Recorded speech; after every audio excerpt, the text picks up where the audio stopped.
Neax tot. Cristian, ce mai știi de tatăl tău? Nimic. Că nu mai ne sună. Cum e viața asta pentru tine? Foarte grea.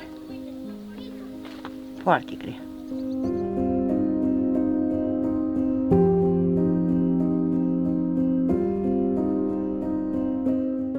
La ce te-ai gândit prima dată când l-a făcut casă? Nu aveam unde să mai stăm. Zic că bine ține ei protecția. Cam greu, dar Dumnezeu ne ajută. Nu ne lasă. Pentru că Dumnezeu este mare.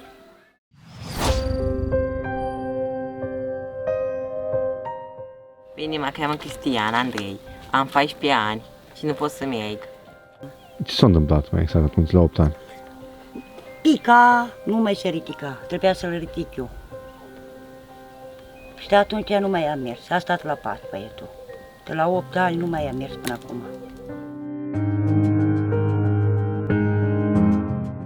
Mi-aduc aminte că au fost colegii mei la tine și ți-au adus scuterul ăsta. Am văzut că te bucura mult și nu mi închipuiam că o să-ți fie atât de folos. Asta te-am toată ziua, nu cred. Aveam ce să fac. Acum mă aprind. Am fost sunați de cineva și mi-a zis să venim acasă, că a luat acasă foc și când am ajuns aici, casa ardea. Mama, când ai văzut că l-a făcut casa, Am venit aici, cât am fost sunată. Am venit aici, am început să plâng, am picat jos. Am leșunat. M-au dat copii cu apă. O durere mare ziua aia am avut.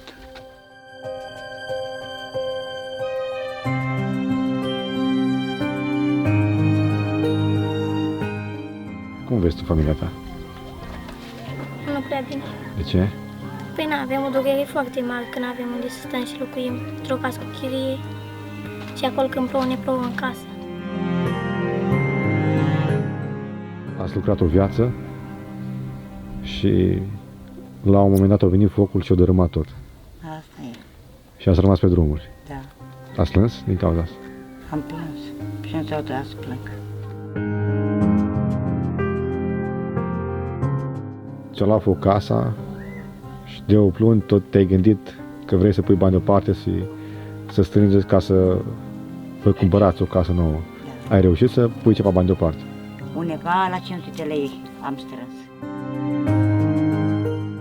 Vă descurcați cu alimentele și cu celelalte lucruri. Cam greu, dar Dumnezeu ne ajută. Nu ne lasă. Pentru că Dumnezeu este mare. Ce părere ai tu despre Dumnezeu? E un om minunat. E interesant că spui lucrurile astea pentru că deși ai rămas fără picioare, deși casa va lua foc, Da. să spui despre Dumnezeu că este un om minunat e ceva extraordinar. Fratele meu mai mic are o problemă la un ochi. De naștere.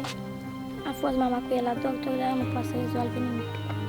El nu poate să vadă bine, eu le ia cu ochiul ăla. Nu poate să E țină bine ochiul dublu închis. dacă îi ține pe amândoi. Că tu tot ții închis ochiul stâng. Nu poți să ții ochiul deschis? Nu. Dar ai încercat să-l ții așa deschis? Da. Și când e deschis, cum e? Văd dublu. Câte de aici aici? 8. Suntem la o familie care a fost greu încercată. Mai întâi a fost Cristian care la vârsta de 8 ani a început să tot cadă pe jos. Mai apoi, peste câțiva ani de zile, nu a putut să meargă deloc și astăzi este un cărăcior electric.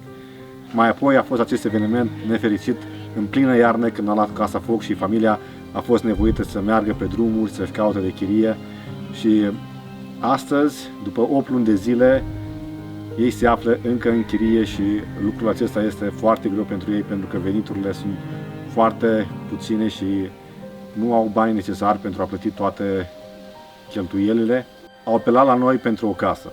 Cu ajutorul lui Dumnezeu și cu colaboratorilor din această zonă, după ce am discutat cu proprietarul casei și ne-am prezentat situația de față, proprietarul s-a hotărât să mai lase din preț și costul ar fi undeva la 5.000 de euro plus alte eventuale reparații care mai trebuie făcute la această casă. Vă mulțumim că și de data aceasta veți fi alături de noi, veți fi alături de această familie greu încercată și Împreună credem că putem să îi ajutăm să-și îndeplinească cel mai mare vis pe care ei l-au acum. Să aibă propria lor casă și să nu mai stea pe drumuri. Fiți alături de noi. Vă mulțumim frumos că sunteți alături de noi. Fiți alături de noi. Mulțumesc celor care pe noi ne vor ajuta. Pentru a ajuta acești copii, este nevoie de 5.000 de oameni care să doneze câte 1 euro. Este imposibil?